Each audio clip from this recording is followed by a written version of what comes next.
Hello, we'd like to welcome you to this Contact a Family webinar.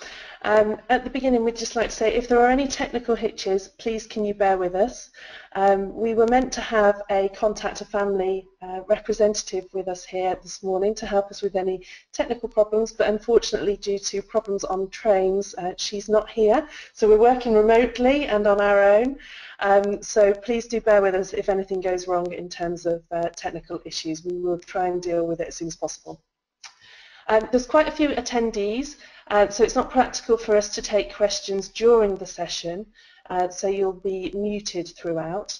And if at any point you have any questions, please use the icon on the GoToWebinar tool on your screen, and that will help you type in a question into the text box, and that will be sent to the administrator who will send it through to us.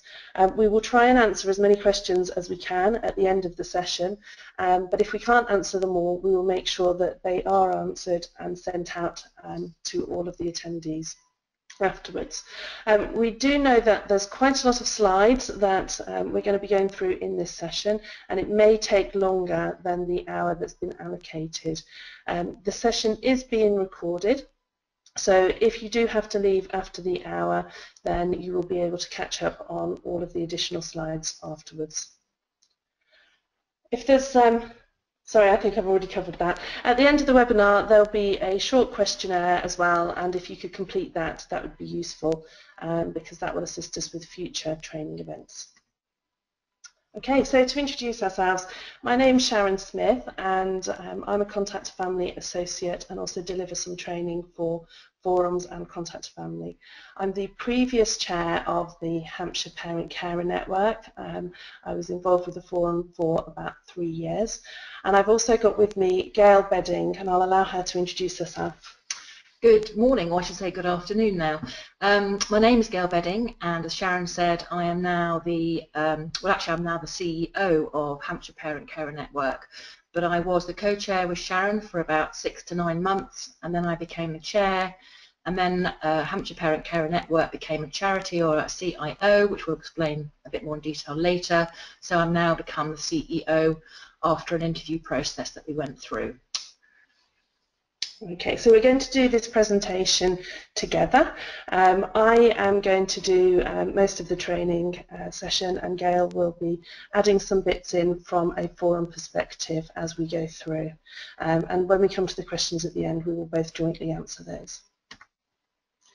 So the purpose of the session, not necessarily in this order, but we're going to be looking at some myth busting, looking at accountability, decision making, governance, some practical aspects, what it actually looks like in reality, and looking at legal structures and responsibilities of particular forum and committee members.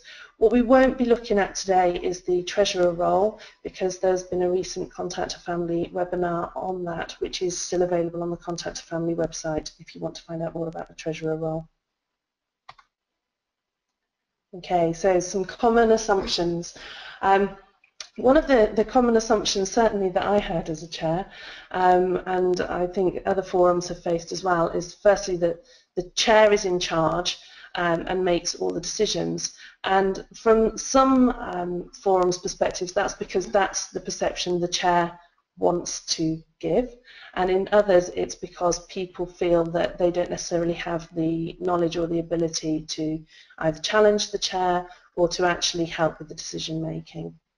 The assumptions as well follow, therefore, that the chair, treasurer and secretary do all the work, that everything has to be agreed by the chair before anything's done, and if the chair doesn't agree, that means that things can't go ahead. And therefore the role of the committee is seen just as rubber stamping, and that the chair can actually veto decisions. None of those are true, so we want to immediately say that's not actually the way that it should run in a forum. It shouldn't be a dictatorship. The person who's in the role of the chair is not in charge, and they're not the sole decision maker. Effective decision making within the forum requires the forum to have a governance structure and policies in place, and that will determine how you run your forum. And that governance structure and the policies need to be jointly agreed by the committee members. So this session will look at some of those things that the forum should consider, but it's not extensive because we only have an hour to go through lots of information, and we certainly couldn't share all of our learning in an hour, but we'll give it a good shot. I would also say that there's no right way to do this. Every parent-carer forum is run in a different way, with different ideas, different personalities, and I think that we just have to be mindful that we are not right about everything we're saying today. There are other ways of doing things.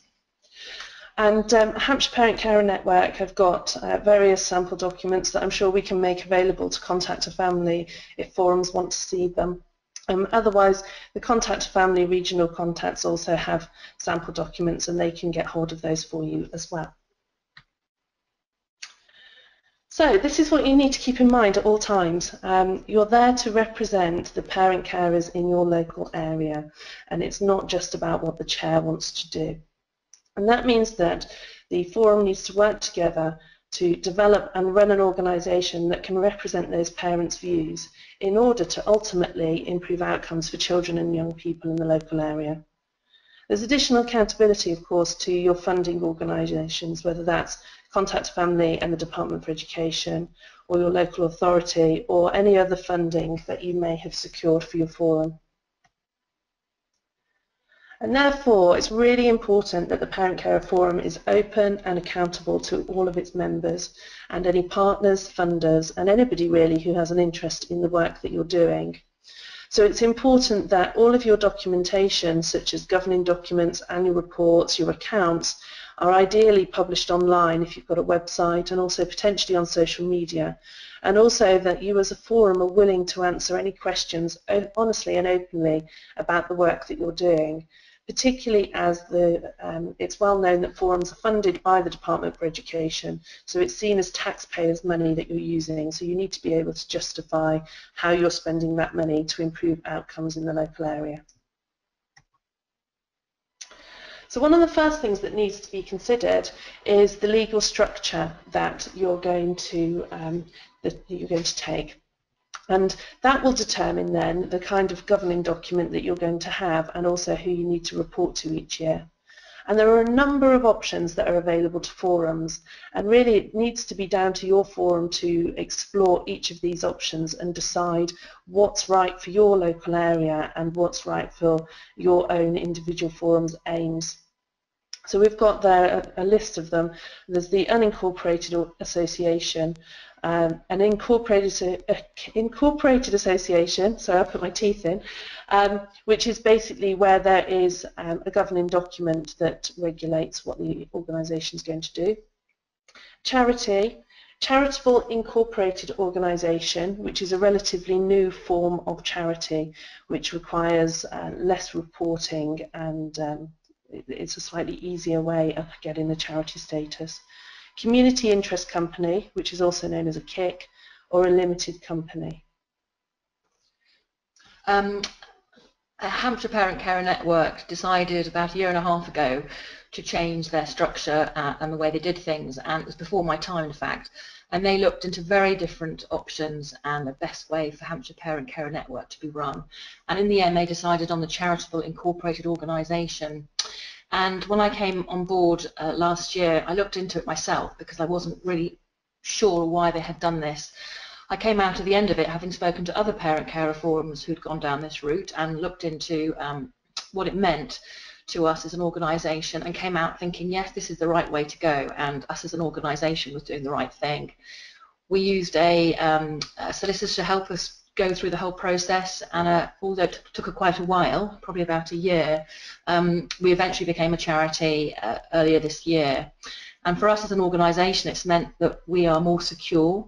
The local authority are happier because their money is more protected, and it has meant, though, that we have had to restructure ourselves as an organisation, which again we can come on to later.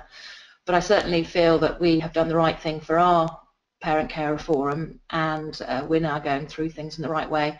But it also means that with less statutory funding in the future, as we all know things are changing drastically throughout the country, it means that we can dip into other pots of money, and that's really what we're looking for the future, that we're not just tied to the local authority pot and the DFE pot of money.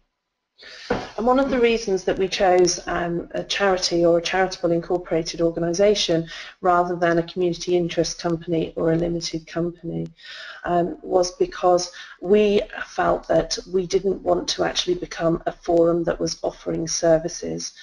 Some forums will provide services that they actually charge out to the local authority or to other organisations locally, and for those it would potentially be better for them to be a KIC or a limited company. But we were very clear that for our forum we wanted to make sure that we were purely a participation organisation and that we didn't want to go on and develop services that we would then be charging out for. So we weren't going to actually be running a business. So this just tells you a little bit about where you need to then be registered. I'll leave you to read this at a later stage, but it just tells you where different types of legal structure need to actually report to. So for instance, Hampshire Parent Carer Network obviously has to make a report each year to the Charity Commission, just to say how we've been meeting our objects and also to present our accounts as well. Just a quick word really about unincorporated associations. There are some forums that still do not have a legal structure to them but are unincorporated. And really this is putting yourselves potentially a little bit of risk, because as an association it's not recognised in law and as an entity in itself. So that means each of the individual committee members are responsible for any of the money and also any decisions that you make. We certainly at HPCN, we got a constitution very, very quickly to make sure that we were at least a incorporated association, so we had some level of protection, but then we wanted to seek further protection by becoming a charity. We wanted to make sure that any of our committee members wouldn't be liable for anything that we did wrong. Hopefully we wouldn't make mistakes, but we are all human and learning, and we wanted to make sure we protected people as much as possible. So we would strongly recommend that forums don't stay as an unincorporated association, but actually look at the options where it would give the forum a legal entity and protects its committee members. I'd also add in here as well that as a forum we've spoken to some of the voluntary organisations within Hampshire, and they have given us a lot of advice and a lot of help, and are still doing now, which is really helpful. You know, we don't know everything and we're certainly learning as we're going, so do ask your voluntary organisations within your local authority to help you.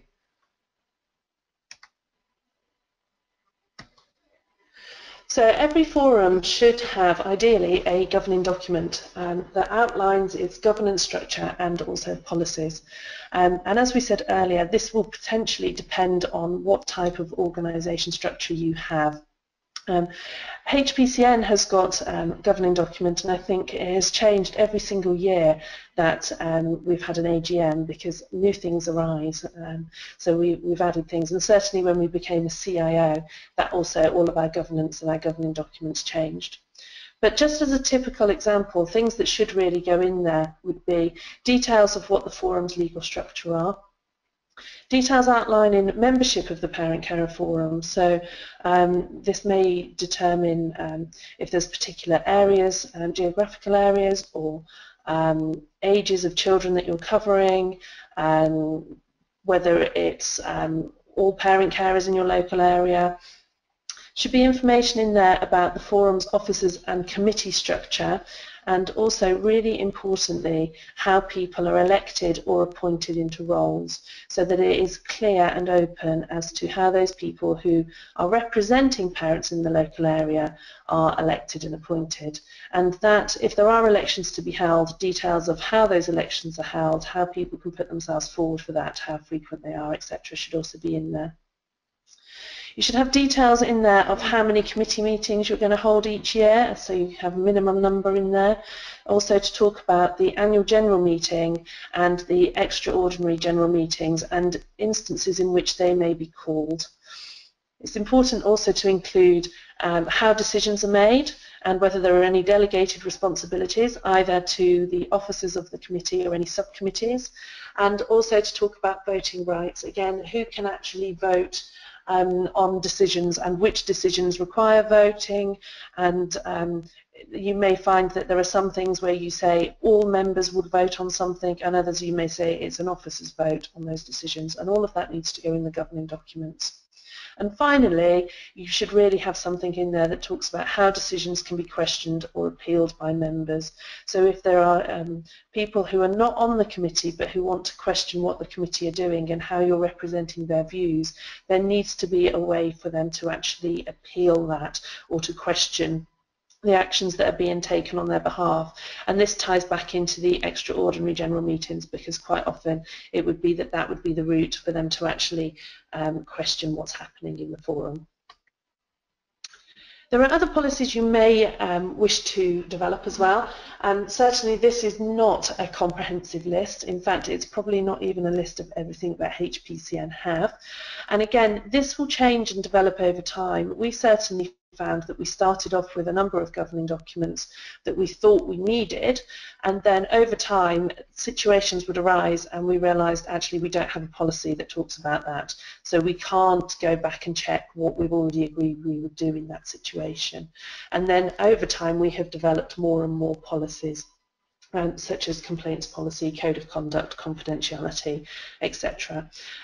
If you are going to be employing staff, there is a whole realm of policies that you would need to be developing relating to employment of staff, and that would include things such as grievance, sickness, holiday policies, use of IT, confidentiality, etc. And as Gail said, it would be worth getting some legal advice on that rather than actually developing those yourself. And it's important that you don't just develop a pile of documents and a governance document and policies and then put them in a cupboard. It's important that everybody on the committee has a copy of those documents and knows how to access them, and also that they understand what they mean and what their implication is for that person's individual role. And it's good practice, therefore, that when somebody's handing over a role to somebody else, that those documents are shared with the new members. And they should also really be made available for your membership. So again, if you have a website, it's good practice to have a copy of them on your website so that people can actually see how the forum works and operates and the rules of membership. So every forum should have a governing body, not just a chair, not just a dictator. And that governing body are the people who actually run the forum. And they are often referred to as a management committee or committee, steering group. The name doesn't really matter, but it's important that that role exists, and there are a group of people committed to running the forum.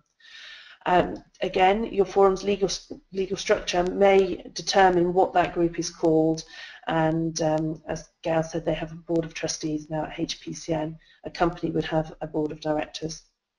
Some forums have a host organisation who apply for and hold the grant for them, and they may also obviously be involved in that running of the forum, but the forum should still have a group of parents who are the ones making the decisions about how the group spends its money and what activities are undertaken. It's not for the host organisation to be dictating that.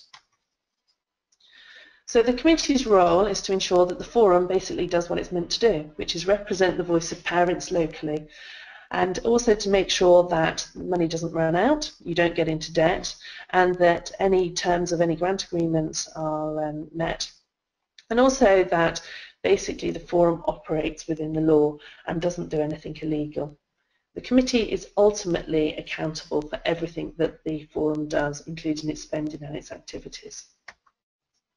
So in practical terms, the committee could potentially be looking at developing and agreeing a strategic plan which will guide and direct all the activities of the forum. And it's important there to actually be proactive as well as to be reactive. So it's not just looking at things that, for instance, the local authority are coming and saying we need representation for, but also looking and saying what do we as parents want to do, what do we want to achieve, what changes do we want to see, whether that's changes in how the forum is actually run or changes in outcomes for children locally. So it's important to set aside some time, and that time can actually be facilitated by outside people. And certainly that's what we have done in the past with HPCN, to make sure that we actually have some set time to actually focus our energies on developing our plans. Then it's the case of managing the implementation of the activities and also, really importantly, monitoring the effectiveness. No point doing activities and then not looking back afterwards and saying, did it achieve what we wanted to do? And it's also responsible for the recruitment, support, and training and development of all volunteers. And that's the committee and parent representatives. And this point at the bottom is one that I've said to Gail over and over again. Succession planning is key to the forum's long-term survival. Forums shouldn't rely on one or two people, and they should make sure that they're always thinking ahead to moving on to the next group of committee members and the next chair. Yeah, not just a bottle of wine and over a meeting. No, that is really important, and already I'm thinking about the future, who is involved at the moment, who could be involved, and just keeping my eyes open for the right person. So the management committee and board must make sure that the forum understands and complies with its own governing document and any contracts and laws and regulatory bodies. So there's a whole list here, and again there's probably more than this, but I didn't want to scare you all too much. Now, if you're employing members of staff, then the committee is essentially the employer. And that means that the committee must make sure that those appropriate policies and procedures are put in place for the staff. And that includes line management, performance reviews, tax, national insurance. And this can be a massive time commitment. Certainly when we started to take on staff at HPCN, we underestimated how much additional time and responsibility it was going to take, particularly if issues arise in terms of someone's employment, if performance is not at the level that you would hope, or if other issues arise. And I'll let Gail talk about that in a second in terms of HPCN's experience. But also another point that is really important to notice is that forums, if they're employing staff, need to also be aware of the new legislation relating to pensions, and that every employer in the UK must put certain staff into a pension scheme, and between 2016 and 2018 that legal requirement will be coming into place. I've put a link on the presentation there for people to be able to go and find out more information, but it's something that I would suggest that professional advice from maybe a HR expert would be useful. And that's exactly what we did. When we became a CIO last year, or earlier this year, we knew that we couldn't cover all the HR issues that were going to be looked at. None of us were HR professionals, and therefore we were completely out of our comfort zone. So we looked locally and we found a HR consultant who had a small company not far from the centre of Hampshire. And we took her on board, and she's been an absolute godsend. She's been brilliant. She is now our HR consultant. We have her on a retainer, monthly retainer, and we review that every 6 months to decide whether we still need her or not.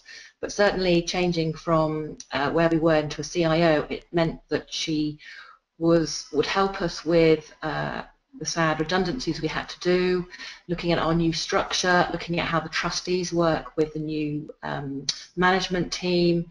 She's looking at job descriptions, contracts, and more importantly, as Sharon said, she's looking now at the pension schemes for the future. And we've decided as an organisation that all our employees will have the pension scheme, obviously if they are earning the money that they should be, but she's advising us on that. You know, we don't know all of that information, and therefore using her really has been an asset to the organisation. So do look at that as an alternative. And also that really works as well with payroll and the finances as well. If you're not experts in this area, then make sure you find somebody that is. It might mean a small cost, but it certainly may be worth your while doing that so that you don't get into any mess. Okay, so you probably feel now that you want to just run away, and that this all sounds really scary and huge amount of responsibility. But please don't log off this webinar and run away from us, because you're not alone. Firstly, you're not alone in terms of feeling like that, and I know certainly there were times when I was chair of Hampshire Parent Carer Network and I felt that everything was really overwhelming. So certainly if you're feeling like that, then others will be feeling the same.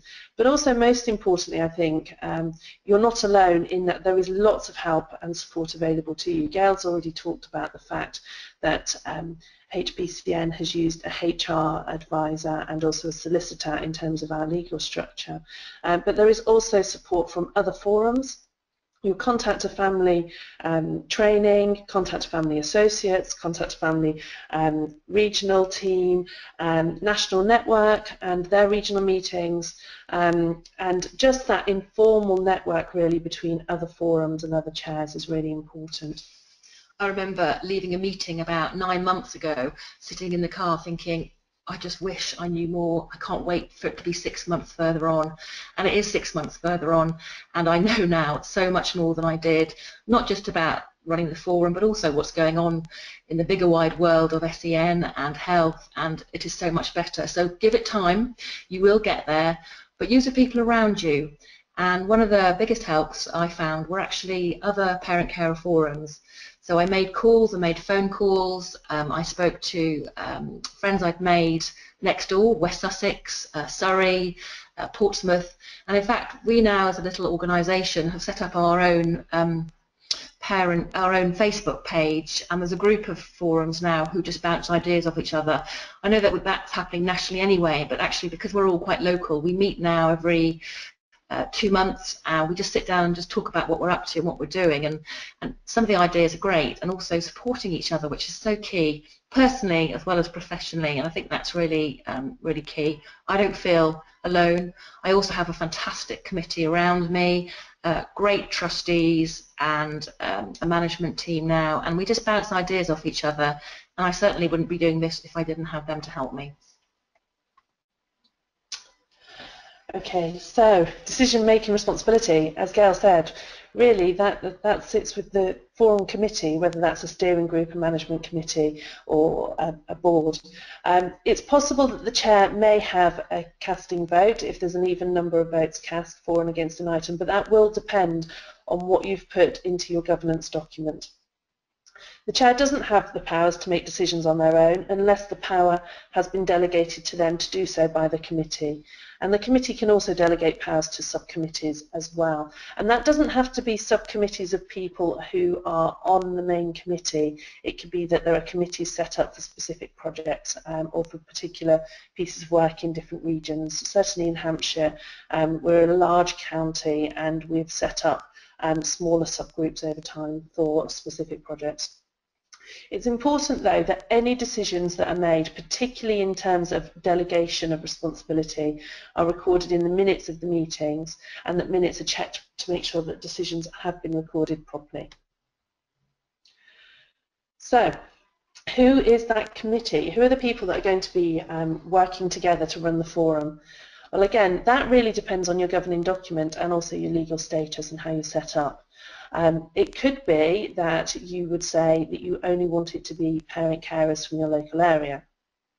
But others, other forums, and certainly again with CIO and KICS, will often say, actually, we want to have somebody who's got some professional knowledge, for instance, a HR advisor or somebody that has links with the wider community. And so it's potentially, you could put into your governing document that you would have up to a certain number of people who aren't necessarily parent carers of people and children and young people with disabilities and special needs.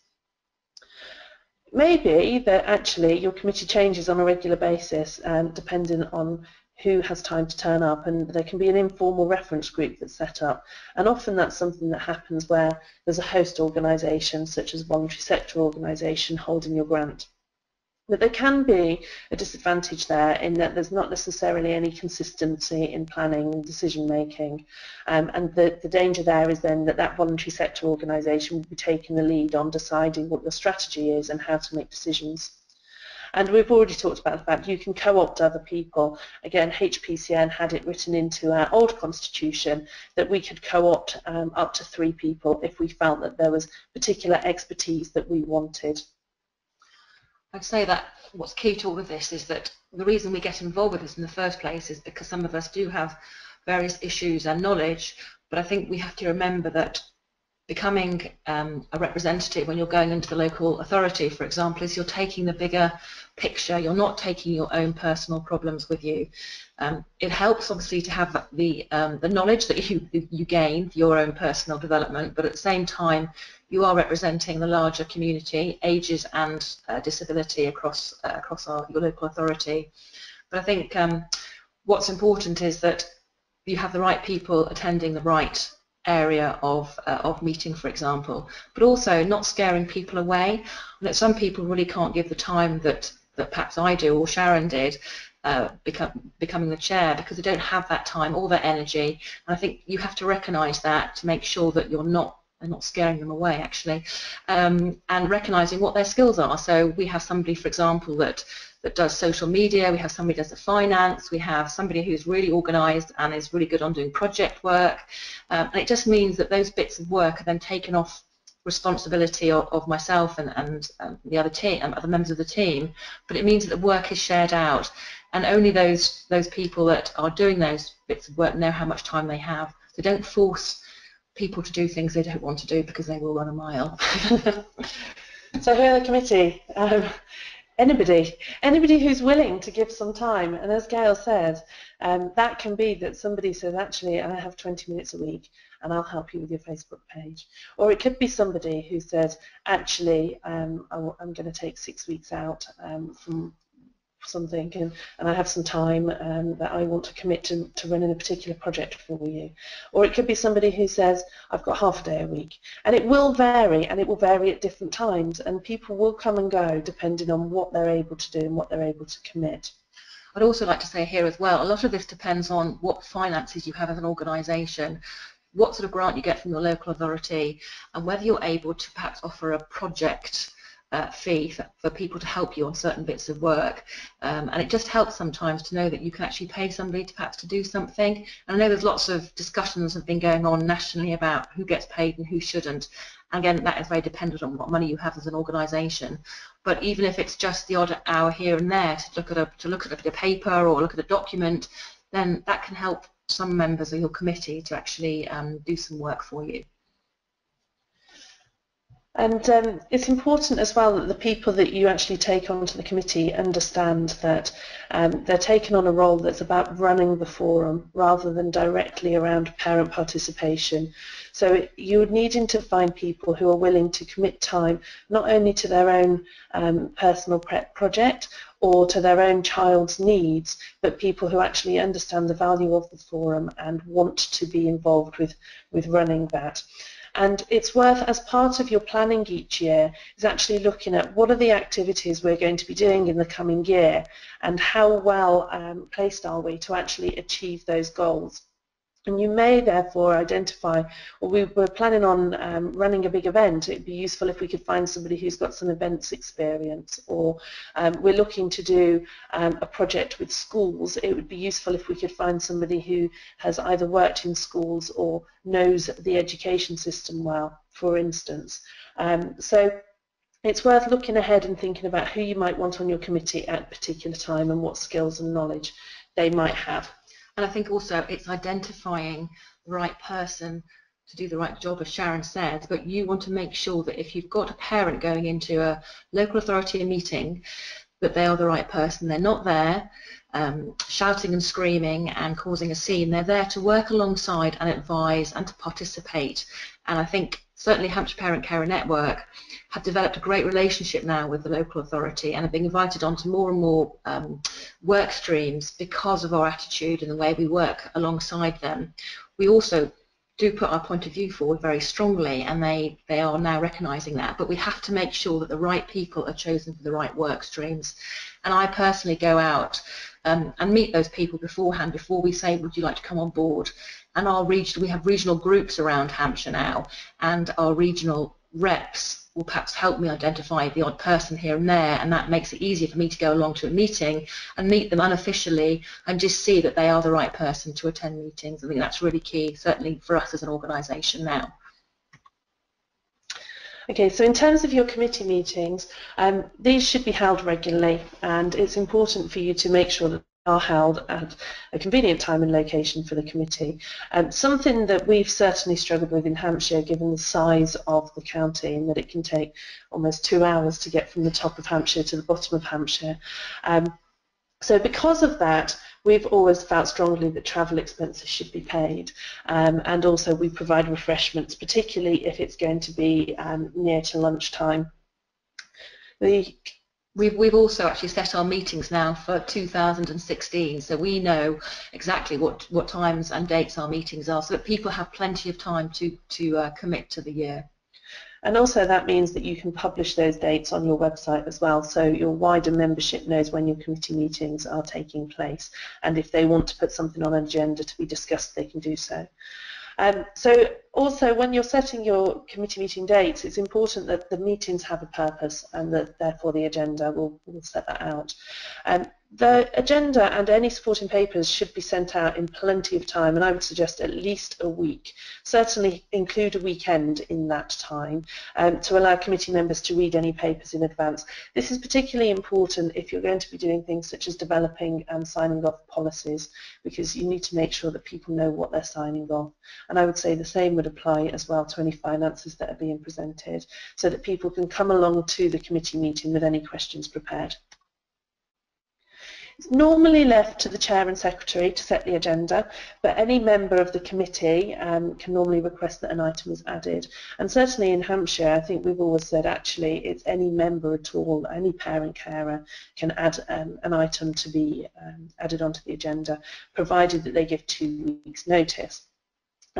So the Chair really should involve the committee in setting each agenda, but it will be finalised by the Chair and Secretary. And clear minutes need to be written to provide a record of everything that has been discussed at that meeting. And that's why it's useful to have a secretary role. But if you do not have a secretary, or if for any reason they're not there, then it's important that you actually nominate somebody else to take the minutes in their absence. And please can you make sure it's not the chair, because it's actually impossible to both chair a meeting and take the minutes of that meeting. Hampshire Parent Carer Network actually have a clerk that we decided we would take on just for those meetings, and she comes in to take the minutes and to type them up for us and then to share. This is just to give an idea of some of the things that would go onto an agenda. It should be acknowledged if there are any committee members who can't attend, and that should be recorded. And that's useful as well at the end of the year for you to be able to look back and see who attended which meetings. And you may have it written into your governance document that committee members need to attend a certain number of meetings, or you may have it written in that if they don't attend, say for instance 3 meetings in a row, that there'll be a discussion then as to whether they should remain on the committee or not. And that all needs to be in your governance document. You should review the minutes of the last meeting. They should be checked for accuracy, and also any actions should be reviewed. And they need to be agreed by the committee and ideally signed by the chair as a true copy of the previous meeting. There should be disclosure of any conflicts of interest. I will come on to talk about conflicts of interest later on in the presentation. And then really it's any other items, anything that you're going to be discussing, your activities, any planning that you have. And then at each meeting the Treasurer should make a report to basically say what the finances are, what money has been spent to date, what your budgets are, and how you plan to actually spend the money for the rest of the year. What we were finding is that the finances were discussed at the end of the meeting, and actually they are really key to how your parent carer forum is run. So what we've done now is that we've made sure that at the beginning of every meeting we make finances as #1 item, so to make sure we get through it, because it is the most important part of your organisation. And what I would also say on that note is, in terms of when you're developing your agenda, is to make sure firstly that your most important things are put at the beginning. Also is to make sure that you allow time in each agenda to look at some of those bigger strategic decisions and don't just get bogged down in the day-to-day running of the forum. And a timed agenda can help as well to make sure that you can actually stay on track. So conflicts of interest. At any time there may be conflicts of interest that arise for committee members, and it's important really to have a conflicts of interest policy and register, and that everybody's given the opportunity to declare any conflicts at a meeting. And it could be as simple as the fact that, as an example, my husband is a bookseller, and it may be that we're discussing an event where we want to hand out some free books, so where's the best place to buy those books? It would be that I shouldn't be involved in that discussion because there's a potential conflict that therefore my husband may get that of books. So I would have to declare at the beginning of that meeting that I had a conflict there. And it would be therefore that that person would not be able to be involved in any of those discussions or decision making relating to any items where they have a conflict. And you may, depending on what it is, you may actually ask them to leave the room and have some confidential minutes that they can't see. And that's particularly the case if you're looking to employ people on the committee. So if, for instance, you've decided to actually take on a new role and there's people who may apply for that job, then it's important they're not involved in any of the discussions around that or any discussions around salaries and things like that. Useful for you to actually develop some role descriptions so that everybody within the committee knows what they do and also what's expected of them, and also the responsibilities, their delegated responsibilities. So what can they do on their own and what do they need to go back to the committee for? And what you may do on some of these roles is actually, so for instance on an events role, you may allocate particular budgets to that events role and say, provided that you don't go above, let's say, £1,000 for this event, then you can go and spend that money. But that all needs to be documented. These are just some possible roles. Certainly I think we've got most or had most of these in Hampshire Parent Carer Network. But again, over time they've changed, and at times we've had one chair and two vice chairs, then we've had two co-chairs and no vice chairs, and at different times it depends really on the needs of the forum at any given time. So the role of the chair. There's four main areas that fall into the role of the chair. The first one we've already talked a little bit about, which is chairing the meetings. But secondly, it's about pulling that committee together to work as a team. Having that strategic overview of the work that the group is doing and knowing really what is happening within the forum and who's doing what. And finally, being the main contact person for the organisation, though that's only if that's been delegated to them. Some forums actually have somebody else who's a named contact, whether that's a named contact for the local authority or a named contact for parents. So that doesn't have to be the case. Chairing meetings. The most important thing to do when you're going to be chairing a meeting is know what it is that you're actually wanting to achieve from that meeting, and that requires you to put some time aside to actually plan and think about the meeting in advance. And we've already talked about preparing an agenda. And you need to make sure as part of that that you actually get through all of the necessary business. So that means potentially having a timed agenda, or actually saying, well, we've discussed this now, we're not getting anywhere with this, let's stop this discussion and let's either come to a decision on it or let's carry it forward to another meeting. So making sure that everybody in the room gets a chance to talk and that no one person dominates, and that includes the chair as well. Although the chair is actually leading the meeting, it shouldn't just be the chair talking at everybody for that whole committee meeting. And also making sure that clear decisions are reached. So the committee is clear on what has been decided, who's going to do it, when they're going to do it, and also what success looks like, and that that's all documented. And finally, that the meeting starts and finishes on time, which is really important, particularly for parents who've got lots of additional commitments. And then I say that and we'll probably overrun on this webinar, so I do apologise for that. I'd like to say that during our committee meetings, which are now called trustee meetings, we do them from 10 to 2, and we include a sandwich lunch, and that also means that over lunch we can have a chat and get to know each other better. Now again, our time is so limited. I think it's important that we work as a team and do get to know each other, and this is what we do on a monthly basis, is have that extra bit of time to actually sit down and talk and get to know each other. So committees work best if they work as a team, and it's important that the chair is part of that team but not a dictator. It's not the chair's role to do all of the work or make all of the decisions. I think we're making that clear in this presentation, and it's important that the whole committee is involved in decision making and that people can take on whatever roles they feel comfortable with and the roles that they feel they can actually manage effectively, whether that's depending on their skills or the time that they have available. And the whole team needs to be involved in setting the agenda and also the dates and location of meetings. Okay, so this is the second role of the chair, an overview of the work. The day-to-day work of the group is really important, but it needs to be that there is somebody who's thinking about that bigger picture. And it's not up to the chair to actually decide which direction the forum is going to be going into, but to actually support the committee to work that out and to be looking at as well and evaluating how well the work is actually that you're currently doing is achieving the aims that you've already set yourselves. And it's useful, I've put here once a year, but actually potentially more than once a year, to have a discussion about the group's plans for the coming year and what are the main things you want to achieve. And that needs to be a team decision and a team discussion. And it should really be a regular item on your agenda for your committee meetings to discuss how well the work is that you're doing is going towards that and what the successes and challenges have been. Obviously, for us now as a CIO, we have a board of trustees, and it is the board of trustees which is now has the chair, obviously, and they are the ones that look at the strategic forward motion of the forum. And myself as the CEO now will sit on that board, and obviously I will then do the action and get on with the work. But we will be reporting very closely together between myself, the CEO, and the chair of trustees.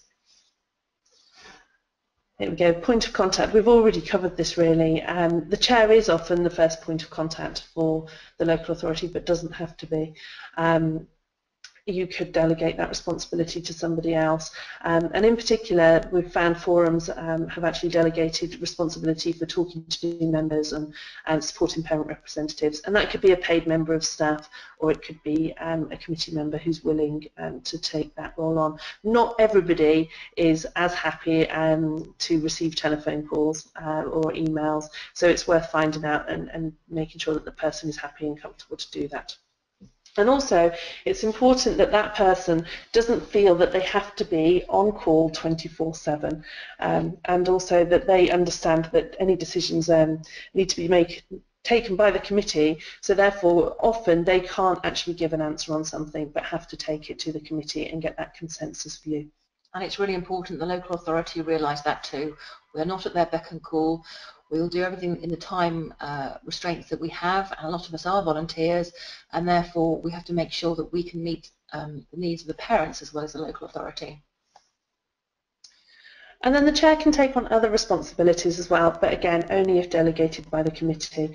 The chair should never make assumptions about the roles that they can take on, and they should certainly not cherry pick the best roles for themselves. Everything needs to be decided within the committee to get that consensus of opinion, and again, it should be recorded in the minutes. Okay, so the role of the secretary, also a really, really important role in the forum. And this role and the role description for the secretary again needs to be discussed and agreed with the committee, and it can be split into a number of different roles, and lots of forums do this, where they'll have a minutes secretary, an events organizer, a membership secretary, or it could just be one person takes on all of those responsibilities. And again, this is not everything that the secretary can do. It's just a list of things that they may. A key role, obviously, is taking minutes in meetings and also keeping files of past minutes and reports and having those available if anybody wants to look at them. Their role also is telling people when the next meeting is going to take place and also what it's about, and preparing that agenda with the chair, and also looking at correspondence for the group as well, and letting people know what correspondence has been sent out and received on behalf of the forum. And then these last two, keeping a record of membership and keeping a record of important phone numbers, that may be that you have a membership secretary or a committee member who actually looks after that instead, or again a paid admin member of staff. Okay, common problems when you're taking minutes. We've all been in meetings where everybody is talking and people are talking over each other, and a decision seems to have been made, and then 10 minutes later it looks like you're going in a completely different direction. And it can be one of the most challenging things to actually record that and to write some minutes to say what has been agreed in that meeting, and also to know exactly what to record when there's been lots of chat and lots of discussion as well. So a few things that you may feel is a little bit nervous about getting it right. You may feel that you are really, really passionate about something, but you can't talk about it because you need to be recording everything that's being discussed, and that you're not actually part of the meeting. So these are a number of the problems that can take place. So we've got some tips for minute taking. The first thing is, if the meeting is well run and planned, then it can basically make taking minutes a lot easier, and you can actually set up sections in advance on a document so that you can actually type up the particular minutes for that section in advance. And it's the chair's job to keep that meeting in order, and they'll need the cooperation of everybody to do that. We've talked already about the importance of having that clear agenda. You can have some meeting guidelines where people who are coming along will actually abide by certain sort of rules for your meetings, such as if you want to talk, you put your hand up, or that if conversations go off on a tangent, that you have a park board that you can come back to, people not talking amongst themselves or interrupting each other. And again, one of the documents that's really useful for that is a code of conduct for the forum, which we've discussed earlier in this session. And also, as a secretary, you're well within your rights to actually point out that you can't take the minutes because everyone's talking at once and they're not following the agenda. And if you feel that a decision has been made but you're not really sure what the decision is or what you need to record, at that point in the meeting you can actually ask the chair to clarify it. And what you'll find is that actually it's probably useful for the rest of the committee as well to have that clarification from the chair. And as a result, it's often useful for the minute taker to sit next to the chair in a meeting as well. So it's useful to discuss the agenda with the chair in advance of the meeting so that you know what the meeting is going to be about. And also, once you've written the minutes, to go through them with the chair, because sometimes it may be that the chair has interpreted something differently to you, or says that actually that needs to be prioritised more in the minutes. And what you might find as well that's helpful, and a lot of minute takers do this, is to actually record the meeting. We can pretty much all do that on our mobile phones these days. You don't need any specialist equipment. But it's important, if you do that, then you have permission from everybody who's in the room, that they know that you're recording that meeting. It does go with the job that if you're concentrating on taking minutes, it limits how much you can join in the meeting. So if there's something where you particularly want to be involved in the discussion, you could actually ask somebody else in the room to take the minutes just for that item. And the last things really is it's really important to commit the time to present and develop the minutes afterwards. I've taken minutes at meetings and I find that it actually takes as long, if not longer, than the meeting itself to type up the minutes afterwards. So if it's a 2-hour meeting, you need to allocate at least 2 hours really to type up the minutes afterwards. And don't worry if your minutes aren't perfect. They're going to be discussed at the next committee meeting anyway, and they can be amended before they're signed off. And the secretary is not, doesn't have to be somebody that knows everything that's going on, bearing in mind that you might have several different people on the committee who are talking about meetings that they've been to, and actually you haven't a clue what these meetings are about because it's just out of your area of expertise. So don't be afraid to ask, and also to perhaps come back to the person that was talking about that particular area at the end of the meeting to clarify points if you need to. And one of the other things that we did at HPCN was where people were coming and presenting back on particular projects, we actually would ask them to prepare a number of bullet points that they would bring along, which would be how they would present their feedback, but then they would actually email those bullet points across to the minute taker so that she had that information as well, that she could cut and paste into the minutes. So other roles and responsibilities, really as part of your annual planning, it's important to look at what are you going to need for the year ahead. Speak to your existing role holders. What's working, what's not working? Is that role of secretary manageable? Do you need to split it into other roles? Is there any point having an events coordinator if you're not running any events, for instance? And also be proactive. What we've found is that sometimes, especially if your forum is running really well and it seems to be going like clockwork, people don't put themselves forward to help because they don't think anything needs to be done. So it's often that you actually can benefit from going up to people and saying, we're looking for somebody to do this. And we have always found that if you go and say, we're looking for somebody to do this particular piece of work or somebody to do this particular role, then it's easier than just putting out a message saying we need more help, because people don't really know then what that help is, and it can be quite off-putting, particularly if they do have a chair that's doing lots of work and is seen to be very busy. I also I think it's really important as the chair to understand that we all go through journeys in our life with our children, and therefore there are times when we can give more time and there are times when we need to step back, and you need to be aware of that with people as well as they're moving through their journey. And not all responsibilities require a position on the committee. We did mention this earlier. You can delegate responsibility or seek volunteers for particular things without them being on the committee, but they can be as useful as committee members. Certainly in Hampshire we have area representatives who can be a contact for the particular geographical area. You can have somebody who's not on the committee but offers to write a monthly newsletter or look after your social media. Recruiting and managing volunteers can take a lot of time and energy, and again it can be, often it's left to the chair, but it should really be a committee-wide responsibility to do that. So it's important that everybody does understand their role and how it fits with the forum's work, and one of the things that we'd suggest is developing an induction pack and also a process so that people can actually be supported as they start getting involved with the committee. And you may decide that as part of that you want to introduce a buddying system where they're partnered up with a more experienced committee member, and you may also want to outline a training programme. So for instance you may say there's particular training that everybody needs to go on within the first 6 months or the first year. And there's lots and lots of support and training that's available to you, and after this session Contact Family and myself are going to pull together a fact sheet for you with information about organisations that you can contact. But Contact Family obviously offer lots of training and lots of support, but there are also local voluntary sector organisations that can help, and they often put on subsidised training for local voluntary organisations, so for things such as chairing meetings or finance for small charities and those sorts of things. And also, as we've already mentioned, other forums can help you as well. And it may be that a treasurer in a local forum would be happy to support your treasurer if you have somebody new, and outgoing committee members as well. These are some items that potentially could go into an induction pack. Don't need to read through them, and they're all pretty self-explanatory, I think.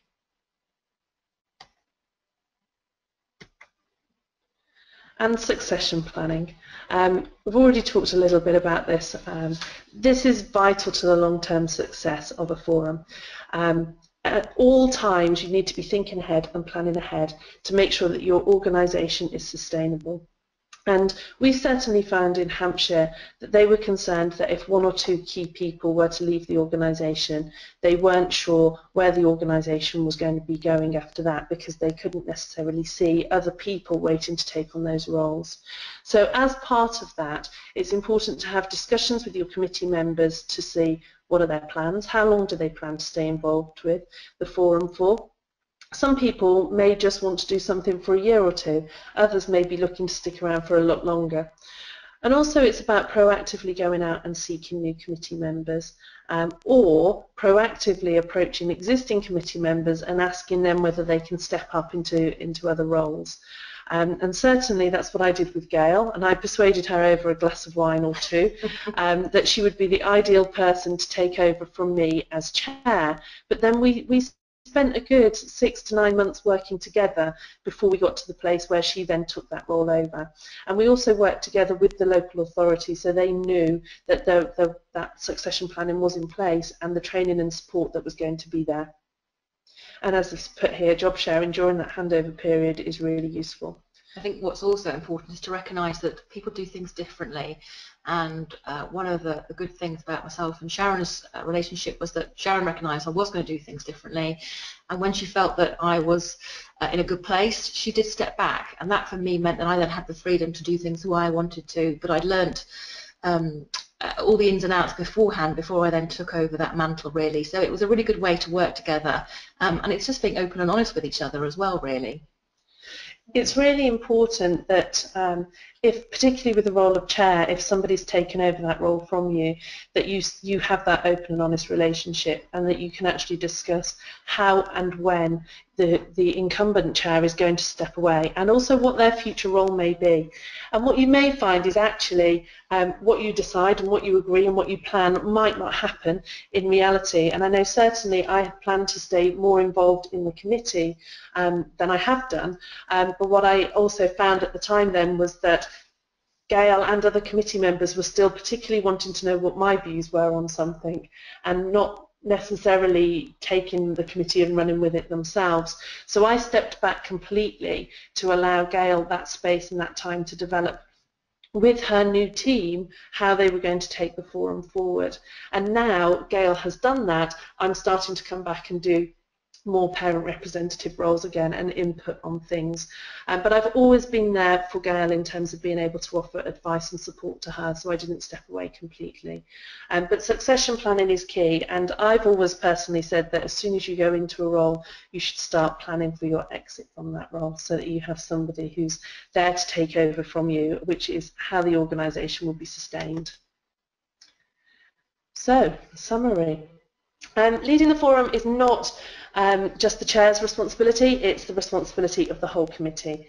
And it's worth spending time and also getting professional advice to identify what the most suitable legal structure is for your forum. Every forum, it will be different, and what is right for HPCN isn't necessarily right for your forum. And then spend the time developing your governance documents and your policies, and bear in mind that these will change and they will adapt over time as your organisation changes. Look at putting together your role descriptions and your delegated responsibilities, which all need to be agreed by the whole committee, and that will ensure that the workload is shared and everybody understands what their role is and what their responsibilities are, and also what they shouldn't be doing. And you're not alone. This might sound really overwhelming, having gone through this presentation, but there's lots of support and guidance available to you. Employing staff does carry lots of responsibilities, and I wouldn't want to do that personally without any professional input. So look at getting the HR advisor involved. Nothing's set in stone, everything changes. Certainly the organisation HPCN is today is very different to the one it was a year ago, and it's certainly very different to the one that it was 4 years ago. We've talked about succession planning. Don't underestimate how important that is. But working together can achieve great things, so good luck.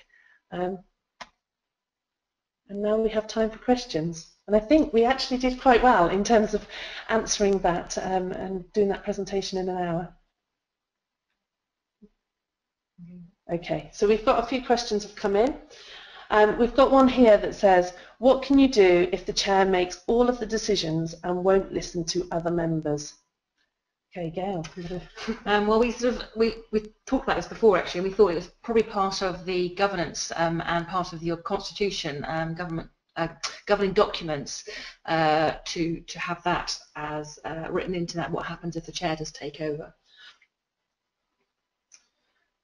We've got another couple of questions here. So, is there an example of a governing document for each type of organisation that could be adapted by forums? There is a template, terms of reference and constitution on the Contact a Family website.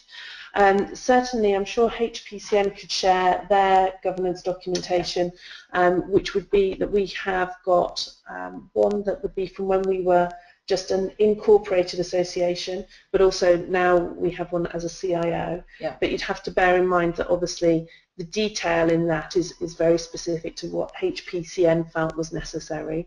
But I would contact your Contact a Family regional advisor as well, because they probably have copies of that. Another question, we have very few people come to our meetings. Can you recommend how we can get more members? Okay, Gail.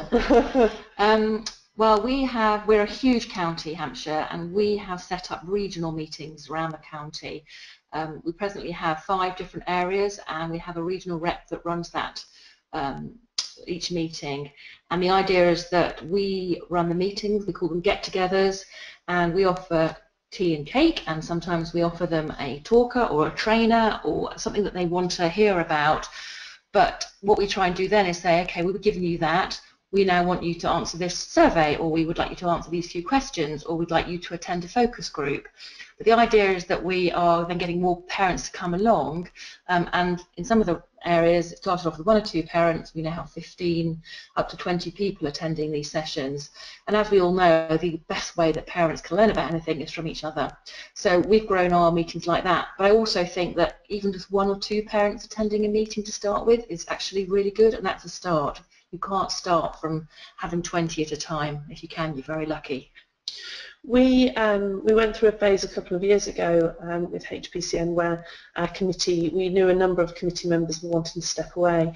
So we actually put on an event specifically with a view of trying to identify more people who could get involved. And we ran it as a breakfast event. There was a number of reasons for running the event as we did. The first one was that we know that quite often parents, if they go home from the school run, don't necessarily want to make the effort to go back out again, particularly in Hampshire, where it can potentially be quite a big drive to actually get to something. So we decided we were going to put on a breakfast event, so people could drop off their children at school, and then hopefully the lure of bacon rolls and pastries would encourage them to come and meet us and have a coffee with us. We also put an added incentive in there as well of saying it was just before Easter, and we said the first 30 people who turned up would get a free Easter egg as well. We often find that food is a big incentive in terms of getting people along to things. But that meeting as well, we had information desks from other organisations locally, so there were a lot of reasons to go there, but then we had existing committee members there to talk to people as well. And we've also offered training for our parents as well. So we've had IPSI come down and talk to us for a session, and we have got a person-centred planning session coming up in the next few months. So again, that gets more people along, and then we can tell them about our regional groups and a bit more about what we do as a trustee board now, and how we work with the local authority. And then just finally, there is a webinar on the Contact Family website, which is called Building Active Member Involvement, and you may want to have a look at that too. Okay, we've got a question here which I'll answer. What is the committee role for health and safety person? One of the reasons that we developed this role was because we had an office, and one of our committee members had previous knowledge and experience about all of the health and safety regulations that we would need to put in place when employing members of staff, and also having an office space that volunteers would go to. So the health and safety person who we appointed on the committee was somebody who was responsible for developing the health and safety policy that then the committee was signing off, but also there to monitor the effectiveness of it, and also to undertake any risk assessments for any new activity at all. So if we were doing an event, then there would need to be a risk assessment for that, and just basically monitoring how well we were meeting our legal responsibilities and obligations for health and safety. Okay, got any more? Okay, I'm going to give this one to Gail because she's an existing chair. We've got a couple of members of the steering group who always moan and talk about their own situation, and they don't contribute to the work of the forum. What can we do to get them to do something more constructive towards the forum and be more positive? Thanks for that one, Sharon. This is always a difficult one, and there are always people who come with their own agenda. As the chair, it is managing it. It is trying to bring the conversation back to the agenda. It's subtly having to ask people perhaps to leave their questions and their problems to the end of the meeting, and maybe you can then address them at a later time. It's not an easy thing, and you're going to have those parents that are going to do that, but this is a bigger issue. The parent care forums are about bigger issues. They're not about the own personal situations of individuals, and it is a matter of actually trying very hard to manage those individuals. It's not easy. Okay, and then the last question, unless any more come through to us. We're not a registered charity. We haven't had an AGM for over 2 years. Most of our group don't think it's necessary and see it as a waste of time, as nobody ever wants to be voted onto the committee. What can I do? I think I would be sharing with them the slide that was in this presentation about the risks that there are to be in an unincorporated association, and the fact that people will be personally liable for any money, and also the activities that the forum is doing. There are reasons why it's important to have governance in place to basically protect the parents that are involved with the forum. So I would just be highlighting to them actually how important it is for the forum members to actually be protected. The other thing you may want to do is talk to your local authority as well.